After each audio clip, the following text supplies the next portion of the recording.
السلام عليكم ورحمة الله وبركاته. بسم الله الرحمن الرحيم. الحمد لله رب العالمين. اللهم صل على محمد وعلى آل محمد. ഇന്ന് നമ്മൾ പഠിക്കുന്നത് ഒരു ചെറിയ പ്രാർത്ഥനയാണ്.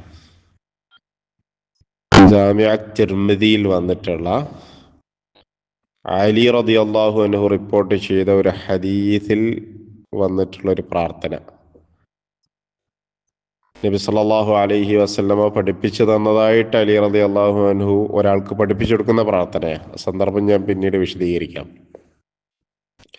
പ്രാർത്ഥന ഇങ്ങനെയാണ്: അല്ലാഹുമ്മ ക്ഫിനി ബിഹലാലിക അൻ ഹറാമിക വഅഗ്നിനി ബിഫദ്ലിക അമ്മൻ സിവാക. അല്ലാഹുമ്മ, അല്ലാഹുവേ, ഇക്ഫിനി, എനിക്ക് നീ കാഫിയാക്കി എന്ന് പറഞ്ഞാൽ മതിയാക്കി തരണമേന. എന്തുകൊണ്ട്? ബിഹലാലിക, നിന്റെ ഹലാലുകൾ കൊണ്ട്, നീ അനുവദിച്ച കാര്യങ്ങൾ കൊണ്ട്.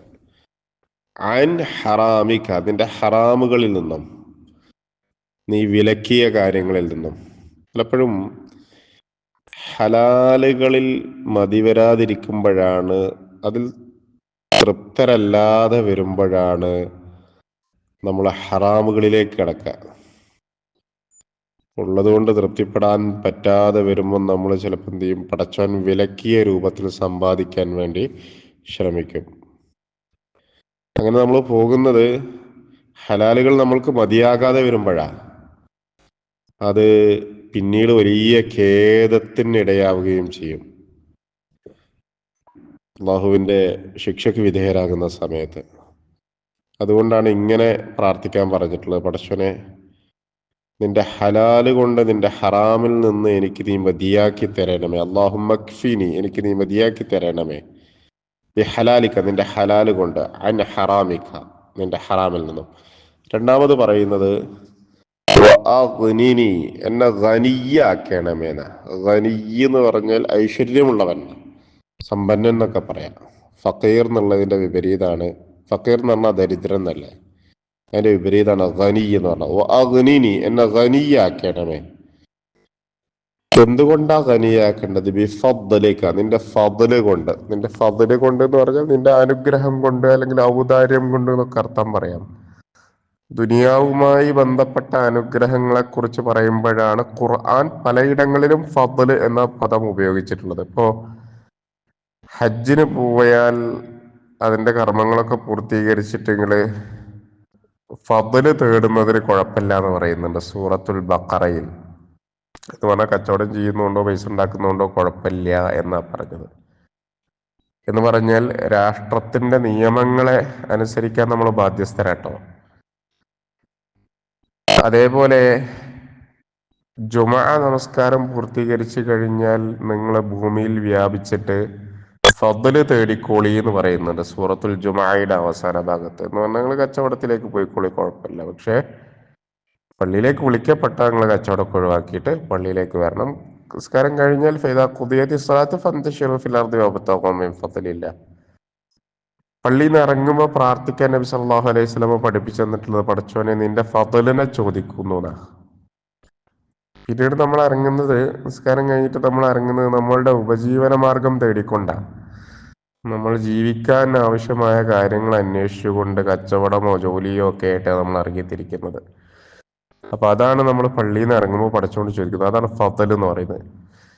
അപ്പൊ പടച്ചോനെ, നിന്റെ ഫദ്ല് കൊണ്ട് നീ എനിക്ക് മതിയാക്കി തരണമേ. നീ എന്നെ ഐശ്വര്യവാനാക്കണം. വഅഗ്നിനി, മതിയാക്കി തരണമെന്നല്ല, വഅഗ്നിനി, നീ എന്നെ ഐശ്വര്യവാനാക്കണമേ. ബിഫദ്ലിക, നിന്റെ ഫദ്ല് കൊണ്ട്. അമ്മൻ സിവാക, നീ അല്ലാത്തവരിൽ നിന്നും.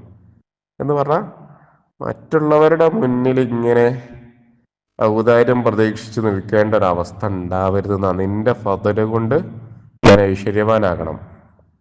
അല്ലെങ്കിൽ മറ്റുള്ളവരുടെ മുന്നിൽ കൈനീട്ടി നിൽക്കേണ്ടി വരുന്ന, അവരോട് ഇരക്കേണ്ടി വരുന്ന ഒരവസ്ഥ ഉണ്ടാക്കാതെ നിന്റെ ഫദ്ല് കൊണ്ട് എന്നെ ഐശ്വര്യവാനാക്കണമേ എന്നാണ് രണ്ടാമത്തെ ആവശ്യം. ഈ രണ്ട് ആവശ്യങ്ങളാണ് ഈ പ്രാർത്ഥനയിൽ പറയുന്നത്. ഒന്നാമത്തെ ആവശ്യം എന്തായിരുന്നു? അള്ളാഹുമ്മക്ഫിനി, അള്ളാഹുവെ എനിക്ക് മതിയാക്കി തരണമേന. എന്ത് മതിയാക്കി തരണം? ഹലാലിക്ക, നിന്റെ ഹലാല് കൊണ്ട്. എന്തിൽ നിന്നും? അൻ ഹറാമിക്ക, നിന്റെ ഹറാമിൽ നിന്നും. രണ്ടാമത്തത് അഗ്നിനി, നീ എനിക്ക് ഐശ്വര്യം നൽകണമെന്ന്, ഗൈന നൽകണമെന്ന്. എന്തുകൊണ്ട്? ബിഫദ്ലിക, നിന്റെ ഫضല് കൊണ്ട്, നിന്റെ അനുഗ്രഹം കൊണ്ട് എന്ന് തൽക്കാലം അർത്ഥം പറയാം. അമ്മൻ സിവാക്ക, നീ അല്ലാത്തവരിൽ നിന്നും. ഈ പ്രാർത്ഥന അലി റളിയല്ലാഹു അൻഹു ഒരാൾക്ക് പഠിപ്പിച്ചു കൊടുത്തതാ.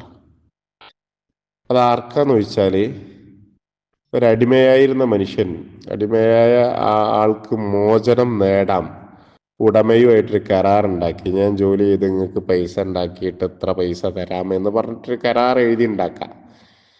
പക്ഷെ അങ്ങനെ കരാറുണ്ടാക്കിയ ഒരു മനുഷ്യൻ, അയാൾക്ക് ആ കരാർ പൂർത്തീകരിക്കാൻ കഴിയുന്നില്ല. പറഞ്ഞ പൈസ, എഴുതിയ പൈസ, രേഖയാക്കിയ പൈസ, ഉടമ്പടി ഉണ്ടാക്കിയത് കൊടുത്ത് തീർക്കാൻ കഴിയുന്നില്ല. അപ്പൊ പിന്നെ കടക്കാരനാണല്ലോ അദ്ദേഹം. അലി റളിയല്ലാഹു അൻഹുവിന്റെ അടുക്കൽ വന്ന് സഹായം ചോദിക്കാൻ. അപ്പൊ അലി റളിയല്ലാഹു അൻഹു അദ്ദേഹത്തോട് പറഞ്ഞതാണ്, നബി സല്ലല്ലാഹു അലൈഹി വസല്ലമ പഠിപ്പിച്ചെന്നൊരു പ്രാർത്ഥന ഞാൻ നിനക്ക് പഠിപ്പിച്ചതാ. അത് നിന്റെ കടങ്ങളൊക്കെ തീർത്ത് കിട്ടാൻ ഉപകരിക്കുന്ന ഒരു പ്രാർത്ഥനയാണ്. അത് സീർ പർവ്വതത്തിന്റെ അത്രയും ഉണ്ടെങ്കിൽ എന്നാ പറഞ്ഞിട്ടുള്ളത്. സീർ പർവ്വതം എന്ന് പറഞ്ഞാൽ യമനിലെ നല്ല ഉയരമുള്ളൊരു പർവ്വത എന്ന് പറഞ്ഞാൽ അത്ര കട ഉണ്ടെങ്കിലും തീരും ഈ പ്രാർത്ഥന പ്രാർത്ഥിച്ചാൽ എന്നാണ് അലി റളിയല്ലാഹു അൻഹു പറഞ്ഞിട്ടുള്ളത്. അപ്പം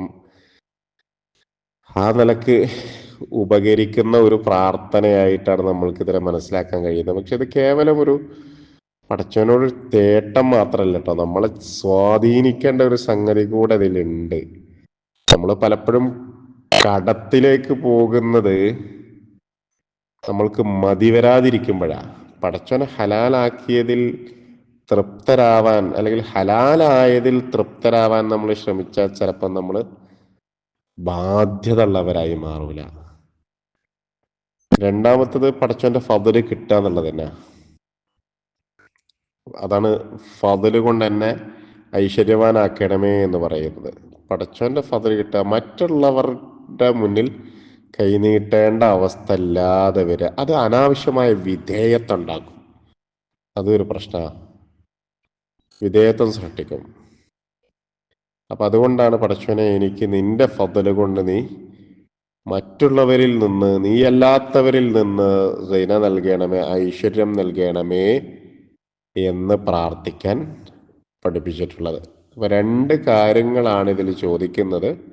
ശ്രദ്ധേയമായൊരു പ്രാർത്ഥനയാണ്.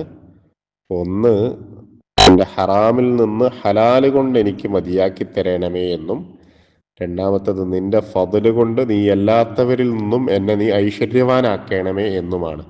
അല്ലാഹുമ്മ എന്ന് വിളിച്ചിട്ടാ തുടങ്ങുന്നത്. അല്ലാഹുമ്മ ക്ഫിനി ബിഹലാലിക അൻ ഹറാമിക വഅഗ്നിനി ബിഫദ്ലിക അമ്മൻ സിവാക.